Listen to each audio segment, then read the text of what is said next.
오늘 우리에게 주시는 하나님 말씀 마가복음 11장 12절부터 25절까지 말씀입니다. 한 절씩 교독하겠습니다. 이튿날 그들이 베다니에서 나왔을 때에 예수께서 시장하신지라.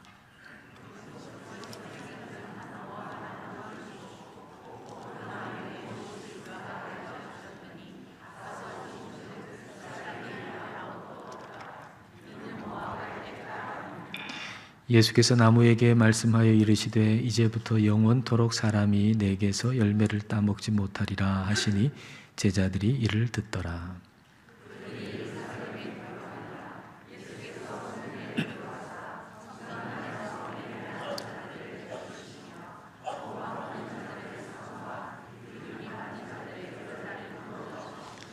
아무나 물건을 가지고 성전 안으로 지나다님을 허락하지 아니하시고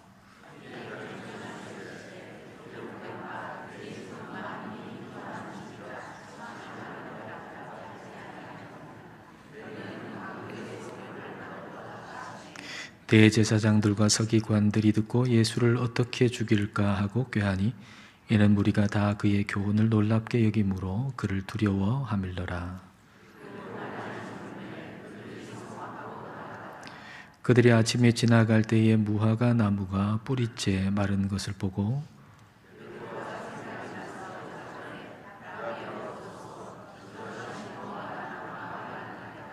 예수께서 그들에게 대답하여 이르시되 하나님을 믿으라.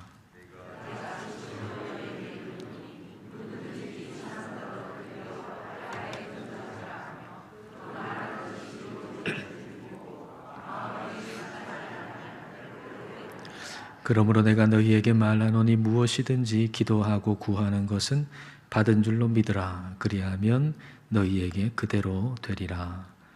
서서 기도할 때에 아무에게나 혐의가 있거든 용서하라. 그리하여야 하늘에 계신 너희 아버지께서도 너희 허물을 사하여 주시리라 하시니라. 아멘. 앞에 군자가 들어가는 단어가 있죠. 군말. 말한다고 하는 것은 얼마나 좋은 일입니까? 우리가 말한다는 거 참 좋은 일이지만 군말은 좋지 않습니다. 군말은 하지 않아도 좋을 쓸데없는 말이죠. 군살. 살은 얼마나 좋은 것입니까? 살이 없이 뼈밖에 없다면 어떻게 되겠습니까? 그런데 그 뼈 위에 살이 있다는 거 참 좋은 일이죠. 그러나 군살은 좋지 않습니다. 군살은 없어도 되는 쓸데없는 살이지요. 이런 표현으로 해본다면 군믿음이라는 표현도 한번 해볼 수 있지 않을까 생각해 봅니다. 믿음이라고 하는 건 얼마나 좋은 것입니까? 그런데 그 순수한 믿음에 쓸데없는 것이 붙어 있는 것입니다. 우리가 빼도 괜찮을, 없어도 괜찮을 영적인 군살이 우리에게 붙어 있는 거죠. 오늘 말씀을 함께 나눌 때 성령님께서 저와 여러분을 도와주셔서 우리에게 있는 영적인 군살들은 싹 빠지고 순수한 믿음, 참 믿음의 사람 되실 수 있기를 축복합니다. 자, 먼저 12절 말씀을 다 같이 읽겠습니다. 이튿날 그들이 베다니에서 나왔을 때에 예수께서 시장하신지라. 예수님은 벳바게라고 하는 그 동네에서 나귀를 타시고 예루살렘으로 가셨죠. 그리고 예루살렘 성전에 들어가셔서 그 안에 모든 것을 다 둘러보시고 이제 저녁이 되어서 베다니로 돌아오셨습니다. 예루살렘 성전 안의 모습을 보신 예수님께서 그 베다니로 오셨을 때 그 예수님의 마음은 대단히 아프셨을 겁니다. 베다니는 예수님이 다시 살리신 나사로와 그의 누이 마리아 마르다가 살고 있는 동네였잖아요. 그러니까 예수님이 그 동네에 오셨을 때 나사로, 마리아, 마르다는 얼마나 좋은 음식을 예수님께 해드리고 싶으셨겠습니까? 그런데 예수님께서는 그 예루살렘 성전을 다녀오셔서 마음이 대단히 아프셨고 그 예루살렘 성전을 생각하시면서 금식하여 기도 하셨던 것으로 보입니다. 그래서 그 저녁 금식하시고 그 다음날 아침도 드시지 않으시고 예루살렘으로 향하여 가신 것이죠. 그런데 가시다가 저 멀리 무화과 나무 한 그루가 눈에 들어옵니다. 자, 13절과 14절입니다. 같이 읽겠습니다. 멀리서 잎사귀 있는 한 무화과 나무를 보시고 혹 그 나무에 무엇이 있을까 하여 가셨더니 가서 보신즉 잎사귀 외에 아무것도 없더라. 이는 무화과의 때가 아님이라. 예수께서 나무에게 말씀하여 이르시되 이제부터 영원토록 사람이 내게서 열매를 따먹지 못하리라 하시니 제자들이 이를 듣더라. 예수님이 저 멀리 있는 무화과 나무 한 그루, 잎사귀가 있는 무화과 나무 한 그루를 보시고 열매가 있는가 해서 가보셨더니만 열매가 없는 겁니다. 그래서 예수님께서는 그 나무에게 누구도 너에게서 열매를 따먹지 못할 것이다 라고 말씀을 하신 거죠. 그리고 그때는 무화과의 때, 무화과 시즌이 아니었다라고 기록하고 있습니다. 이에 대한 일반적인 설명은 파괴와 태나로 설명하는 것입니다. 무화과 나무의 열매 가운데 파괴라고 하는 거, 봄에 열리는 열매를 파괴라고 부르고 그 이후에 열리는 열매를 태나라고 부릅니다. 그런데 그 무화과 나무의 때가 아니다라고 하는 것은 바로 그 태나가 열리는 때가 아니다라는 얘기죠. 그러니까 예수님이 찾으신 것은 태나 열매가 아니고 파괴 열매를 찾고 계셨던 겁니다. 근데 파괴가 열리지 않는 나무는 태나도 열릴 수가 없습니다. 그러므로 사실 이 무화과 나무는 그냥 놔둬도 열매를 맺을 수 없는 나무였습니다. 근데 예수님은 누구도 너에게서 열매를 따먹지 못할 것이다 라고 심판을 선언하셨습니다. 이것은 하나님의 백성들 그리고 예루살렘 성전을 향해서 우리 주님께서 주시는 경고라고 말할 수 있습니다. 하나님의 백성들의 모습이 그것을 축약하고 있는 예루살렘 성전의 모습이 이 무화과 나무와 지금 똑같다는 거죠.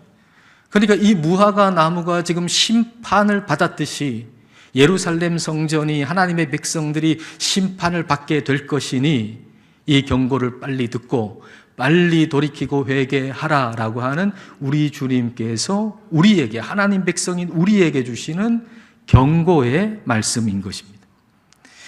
예수님께서 계셨던 그 동네는 무화과 나무가 굉장히 흔했던 동네입니다. 이름만 봐도 알죠. 벳바게, 벳이라고 하는 단어, 히브리어 단어는 집이라는 단어잖아요, 뜻이.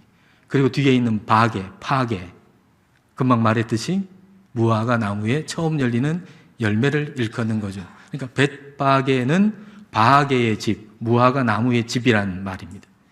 그리고 베다니도 그렇죠.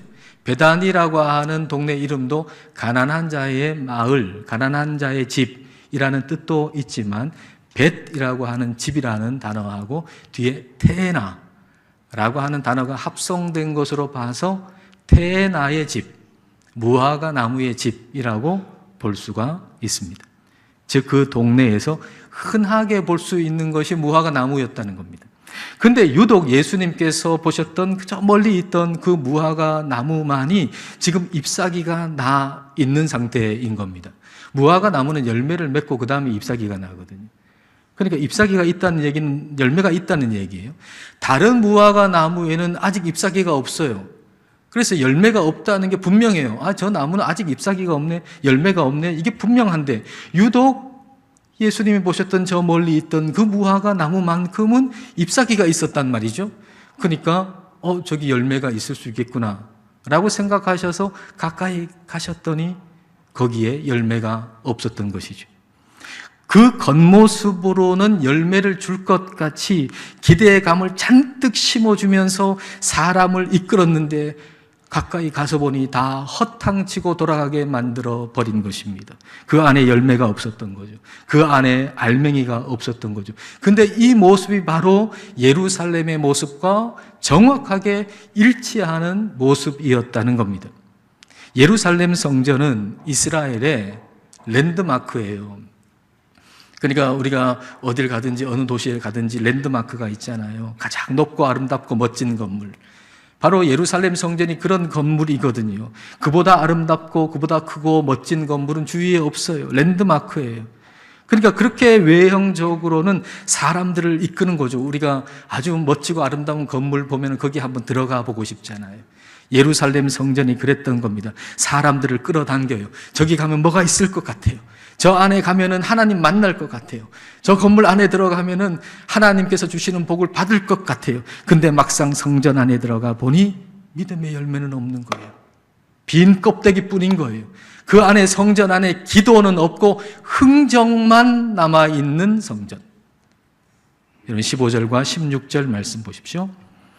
자, 함께 읽겠습니다. 그들이 예루살렘에 들어가니라. 예수께서 성전에 들어가사 성전 안에서 매매하는 자들을 내쫓으시며 돈 바꾸는 자들의 상과 비둘기 파는 자들의 의자를 둘러 엎으시며 아무나 물건을 가지고 성전 안으로 지나다님을 허락하지 아니하시고. 예루살렘 성전 안에 사고 파는 그 흥정의 모습을 여러분 한번 생각해 보십시오. 여러분, 오늘 우리의 성전은 어떻습니까? 오늘 우리의 성전의 모습은 어떻습니까? 이 건물이 성전이 아니잖아요. 하나님은 저와 여러분을 성전 삼으셨죠. 저와 여러분이 성전이에요. 우리가 성전이에요. 우리의 성전의 모습은 어떻습니까? 하나님의 성전인 저와 여러분 안에 흥정만 남아있지 않습니까? 우리는 어느새 하나님과 흥정하려고 하는 것이죠. 우리의 기도는 어느새 하나님과 흥정이 되어버리고 말았는지도 모릅니다. 주님이 무엇을 말씀하시든지 제가 순종하겠습니다. 주님께서 어디로 가라고 하시든지 제가 가겠습니다. 주님, 저를 보내주옵소서. 이런 기도는 사라지고 우리의 기도가 어느새 내가 얻고자 하는 것을 하나님으로부터 얻어내기 위한 흥정이 되어 있지 않습니까? 바로 이것을 갈아엎어야 합니다. 예수님께서 예루살렘 성전에 오셔가지고 그 상을 둘러 엎으시고 매매하는 사람들을 내쫓으셨던 것처럼 우리 마음의 성전이 뒤집어 엎어져야 하는 것입니다. 우리 마음의 성전에 개혁이 일어나야 합니다. 무화과 나무에게 하신 일, 예루살렘 성전에 하신 일은 바로 우리에게 경고를 하시는 것입니다. 우리에게 경고하실 때 그 경고를 우리가 잘 받으면 우리는 복된 자입니다. 만일 그 당시 예루살렘 성전에서 행하신 예수님의 그 일을 보고 거기에 있던 사람들이 그걸 주님께서 주시는 경고의 메시지로 받았다면 그들은 참으로 복된 자였을 겁니다. 근데 그들은 기분 나빠했습니다. 예수님께서 하신 일을 기분 나쁘게 받아들였습니다. 그리고는 저 예수를 어떻게 죽일까라고 생각했지요. 그 결과 그때로부터 40년 후인 주후 70년에 예루살렘은 멸망했고 예루살렘 성전은 돌 위에 돌 하나도 남지 않고 다 무너졌습니다. 멸망했습니다. 이것이 주님의 경고를 기분 나쁘게 받아들인 결과입니다. 시편 19편 11절 말씀입니다. 또 주의 종이 이것은 하나님의 말씀을 가리킵니다. 또 주의 종이 이것으로 하나님 말씀으로 경고를 받고 이것을 하나님의 말씀을 지킴으로 상이 크니이다. 주님께서 주시는 말씀의 경고를 우리가 잘 받으면 우리에게 주어지는 상이 큽니다. 기분 좋은 일이 다 유익한 게 아닙니다. 여러분의 삶에 기분 좋은 일, 그게 다 여러분에게 유익한 것이 아닙니다. 기분 나쁜 일, 그것이 유익하지 않은 것이 아닙니다. 우리 주님께서 우리에게 주시는 경고는 아무리 우리의 기분을 상하게 할지라도 그것은 반드시 우리에게 유익을 주시는 경고의 말씀입니다. 주님께서 우리에게 경고하시는 것은 멸망시키기 위함이 아니라 우리를 회복시키시고 우리를 부흥하게 해 주시기 위함입니다. 우리가 회복되고 부흥한다고 할 때 그 핵심은 뭡니까? 우리가 회복된다. 뭐가 회복된다는 겁니까? 우리가 부흥한다. 뭐가 부흥한다는 겁니까? 그 핵심은 뭡니까? 그 핵심은 바로 믿음입니다. 믿음. 자, 20절부터 22절까지 자, 다 함께 읽겠습니다.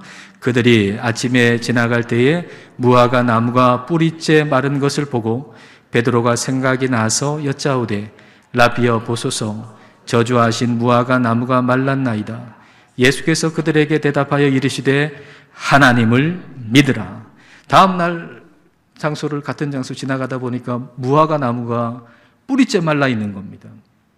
그래서 베드로가 그 예수님께서 저주하신 무화과 나무가 말랐습니다 라고 얘기를 하니까 예수님께서 하시는 말씀이 하나님을 믿으라 이렇게 말씀하셨어요. 하나님을 믿으라. 무화과 나무를 통해서 예루살렘 성전을 통해서 우리 주님께서 우리에게 가르쳐 주시기를 원하시는 것은 우리에게 가장 중요한 것은 하나님을 믿는 것이다 라고 하는 걸 가르쳐 주시는 겁니다. 하나님을 믿는 자에게 가장 중요한 것은 하나님을 믿는 것입니다.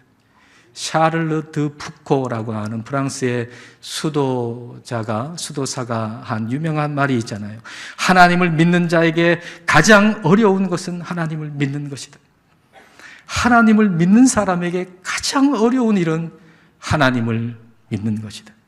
하나님을 믿는 우리에게 가장 어려운 일은 하나님을 믿는 것이고, 하나님을 믿는 우리에게 가장 중요한 것도 하나님을 믿는 것이고, 하나님을 믿는 우리에게 가장 중요한 하나님의 일도 하나님을 믿는 것입니다. 여러분, 우리가 하나님의 일을 한다고 하는데 그 가장 중요한 하나님의 일은 하나님을 믿는 것입니다. 자, 요한복음 6장 28절과 29절입니다. 그들이 묻되 우리가 어떻게 하여야 하나님의 일을 하오리이까? 자, 29절 같이 읽을까요? 예수께서 대답하여 이르시되 하나님께서 보내신 이를 믿는 것이 하나님의 일이니라 하시니. 우리가 하나님의 일을 한다 그러잖아요. 근데 우리는 하나님 믿고 그 다음에 그건 뭐 기본이고 이런저런 일 막 하는 게 하나님의 일을 많이 한다고 생각하지만, 우리가 하나님의 일을 한다고 할 때 가장 중요한 하나님의 일은 하나님을 믿는 거예요. 하나님의 보내신 예수 그리스도를 믿는 게 가장 중요한 하나님의 일입니다. 예수님은 우리에게 말씀하세요. 하나님을 믿는다고 여기고 있는 우리에게 말씀하세요. 믿지 않는 사람에게 주시는 말씀이 아니에요. 하나님을 믿는 자에게, 제자들에게 하시는 말씀이에요. 하나님을 믿으라. 하나님을 믿으라. 이걸 헬라어를 그대로 직역하면 하나님의 믿음을 가지라 이렇게 할 수 있어요. 하나님의 믿음을 가지라. 두 가지 번역할 수 있는데, 하나는 have faith in God, 하나님을 믿으라는 것. 다른 건 믿지 말고 하나님을 믿으라는 거예요. 믿음의 대상은 하나님밖에 없다는 거예요. 또 하나는 have faith from God, 하나님으로부터 온 믿음을 가지라는 거예요. 저 사람 보니까 저 사람은 굉장히 유명하고 굉장히 힘이 있고 대단한 사람인데 저 사람이 하나님을 믿는 것 보니까 나도 하나님 믿어야 되겠다. 그거 말고, 그런 사람으로부터 온 믿음 말고, 내 환경을 보니까 하나님 믿어야 되겠다. 환경으로부터 온 믿음도 아니고 하나님의 말씀으로부터 온 믿음이에요. 하나님의 말씀으로부터 온 믿음. 하나님의 말씀으로부터 나온 믿음만이 능력이 있어요. 자, 23절 보십시오. 자, 23절 같이 읽겠습니다. 내가 진실로 너희에게 이르노니 누구든지 이 산더러 들리어 바다에 던져지라 하며 그 말하는 것이 이루어질 줄 믿고 마음에 의심하지 아니하면 그대로 되리라. 바다에 던져져라. 그 산을 향해서 바다에 던져져라 얘기하고 그 말씀을 믿고 그대로 의심하지 아니하면 그대로 된다라고 말씀하시죠. 근데 이건 어떤 일입니까? 무엇이 이 일을 일으키는 겁니까? 이와 유사한 게 뭡니까? 하나님이 말씀으로 창조할 때를 여러분 생각해 보세요. 하나님이 말씀하실 때 그 말씀으로 그대로 됐잖아요. 하나님이 말씀하실 때 그대로 이루어졌잖아요. 그러니까 이와 같은 능력이 나타나는 믿음은 하나님의 말씀으로부터 나온 믿음을 얘기하는 거예요. 다른 믿음이 아니에요. 하나님의 말씀으로부터 나온 믿음이죠. 이런 믿음의 기도는 반드시 응답받는 기도입니다. 믿음의 기도는 응답받는 기도입니다. 자, 24절 말씀입니다. 자, 같이 읽겠습니다.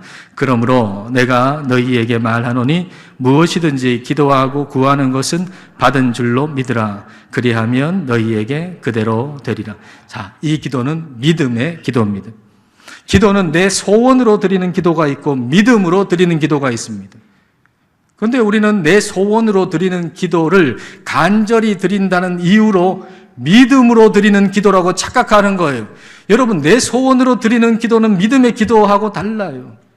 내 소원으로 내가 이렇게 됐으면 좋겠다라고 하는 기도를 간절히 드린다고 그게 믿음의 기도가 되는 게 아닙니다. 내 소원으로 드리는 기도는 아무리 간절히 기도해도 응답받지 못할 수가 있습니다. 그러나 믿음의 기도는 반드시 응답받습니다. 믿음의 기도는 반드시 응답받아요. 그러면 그런 믿음을 어떻게 얻을 수 있습니까? 그런 믿음을 얻어야 될 거 아닙니까? 그러면 그런 믿음을 어떻게 얻을 수 있습니까? 로마서 10장 17절 말씀입니다. 자, 잘 아는 말씀이죠? 자, 같이 읽겠습니다. 그러므로 믿음은 들음에서 나며 들음은 그리스도의 말씀으로 말미암았느니라. 여기 믿음, 들음, 그리스도의 말씀이 있잖아요. 그런데 발생한 순서로 얘기하면 먼저 그리스도의 말씀, 하나님 말씀이 있고 그 다음에는 듣고 그 다음에 믿음이 생기는 것입니다.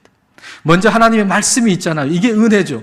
하나님의 말씀을 먼저 우리에게 주셨잖아요. 이게 하나님의 은혜예요. 그렇다면 우리는 그 다음에 해야 할 일은 그 말씀을 들어야 돼요. 집중적으로 들어야 돼요. 듣는다는 것은 그 말씀이, 하나님 말씀이 내 마음에 파고 들어오도록 집중적으로 듣는 걸 얘기하는 것입니다. 하나님의 말씀은 혼과 영과 관절과 골수를 찔러 쪼개기까지 한다고 그랬잖아요. 우리의 마음의 생각과 뜻을 드러내신다고 하셨잖아요.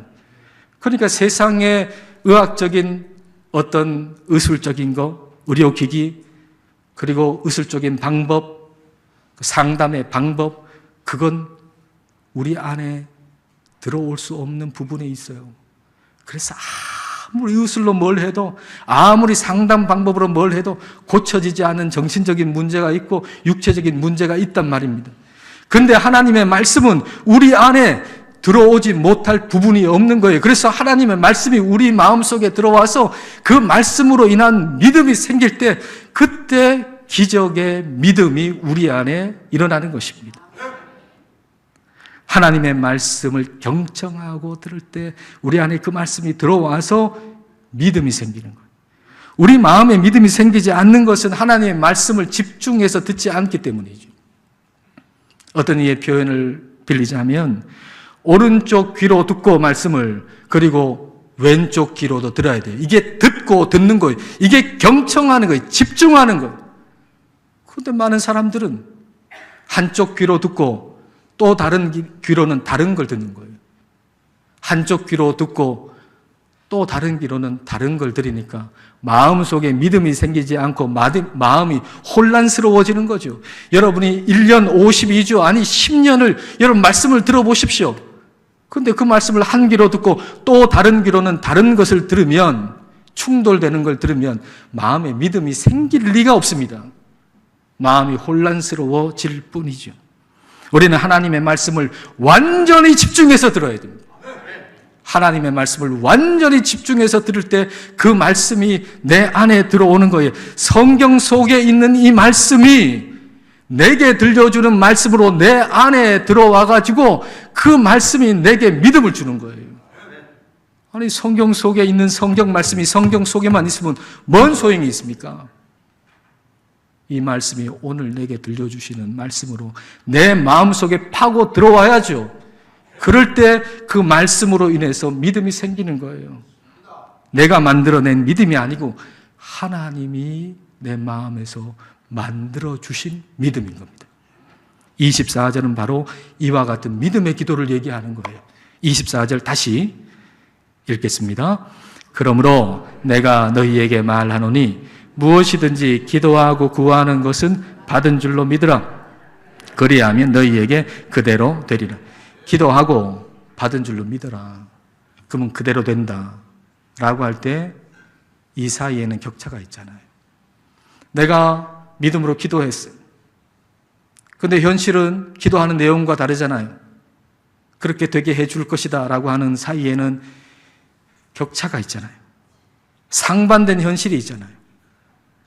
말씀으로 내가 기도를 하는데 현실은 그렇지 않아요. 상반된 현실이 있는 거예요. 근데 그때 믿음은 뭐냐 하면은 지금의 현실을 최종적인 것으로 받아들이지 않는 겁니다. 지금 내가 인지하고 있는 것을 부인하는 게 아니고 현실을 부정하는 게 아니고 그걸 인지하고 있지만 이걸 최종적인 것으로 받아들이지 않는 것입니다. 믿음으로 사라가 잉태할 힘을 얻었다고 말씀하셨어요. 믿음으로 사라가 잉태할 힘을 얻었다 그랬어요. 근데 사라는 아이를 낳지 못하는 몸의 상태를 인지하고 있어요. 그걸 부인하는 게 아니에요. 현실 감각이 없는 게 아니에요. 현실로 내 몸이 잉태할 수 없는 몸이라고 하는 걸 알고 있어요. 그러나 그 상태가 최종적이라고 하는 걸 받아들이지 않는 거예요. 왜냐하면 하나님 말씀을 들었으니까.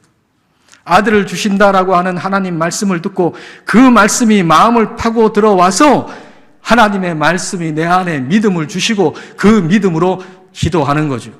그럴 때 내가 느끼는, 감지하는 현실의 상황과 하나님의 말씀이 격차가 있지만 그 둘이 일치하는 때가 온다는 겁니다.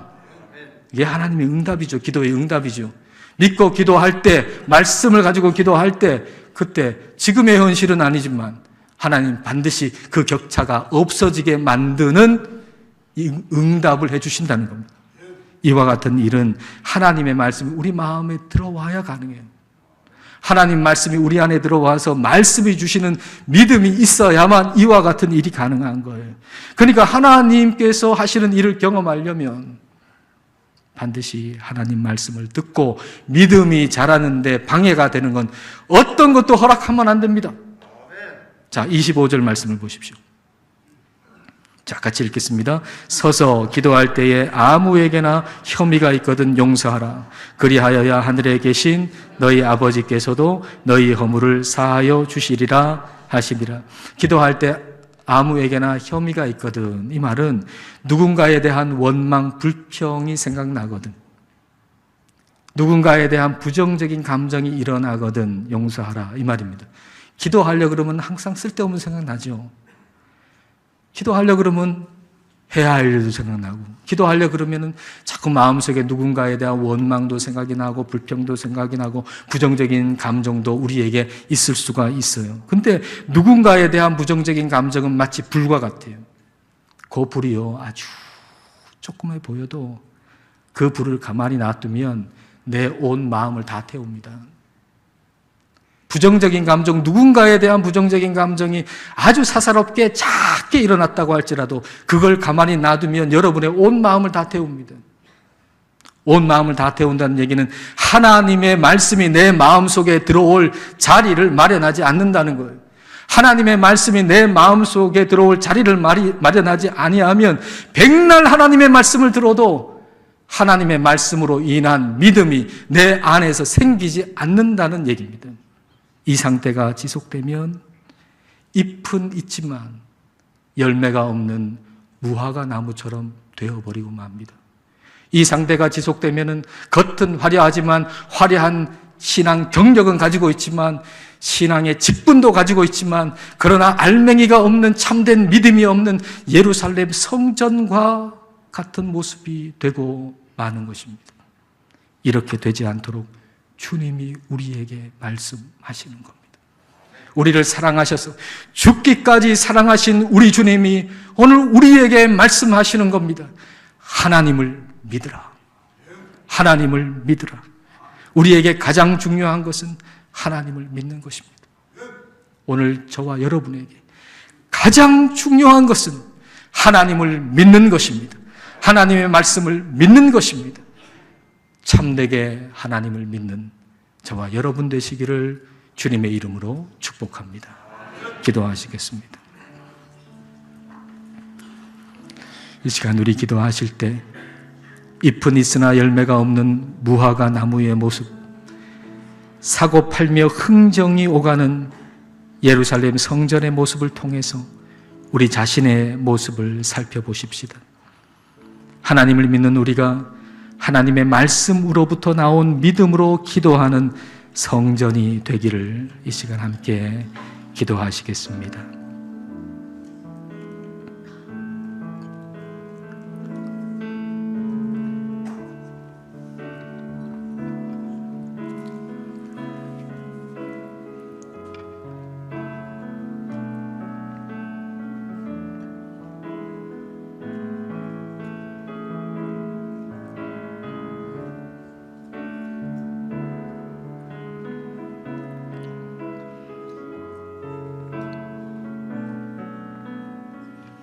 하나님 아버지, 우리가 신앙생활을 한 횟수로 보건대 우리는 탁월한 영적 군사가 되어야 함에도 불구하고 영적 군사가 되어 있기보다 영적인 군살만 늘었습니다. 잎이 있어서 마치 열매가 있을 것처럼 사람들을 유인하지만 가까이 간 사람들을 허탕치게 만든 무화과 나무처럼 예루살렘의 랜드마크로 하나님의 특별한 복을 받을 것처럼 사람들을 끌어들였으나 기도는 없고 흥정만 있었던 예루살렘 성전처럼 오늘 우리의 영적 상태가 병들어 있지 않은지 살펴봅니다. 주님의 말씀으로부터 경고를 잘 받게 하셔서 멸망으로 가는 길을 돌이키게 하옵소서. 단지 우리가 원하는 것을 구하는 기도가 아닌 하나님의 말씀으로부터 나온 믿음으로 기도를 드릴 수 있게 하옵소서. 가장 중요한 하나님의 일은 하나님을 믿는 것, 그리스도를 믿는 것임을 기억하고 하나님의 말씀을 집중하여 듣게 하시고 그 말씀으로부터 나온 믿음으로 살게 하옵소서. 예수님 이름으로 기도드립니다. 아멘.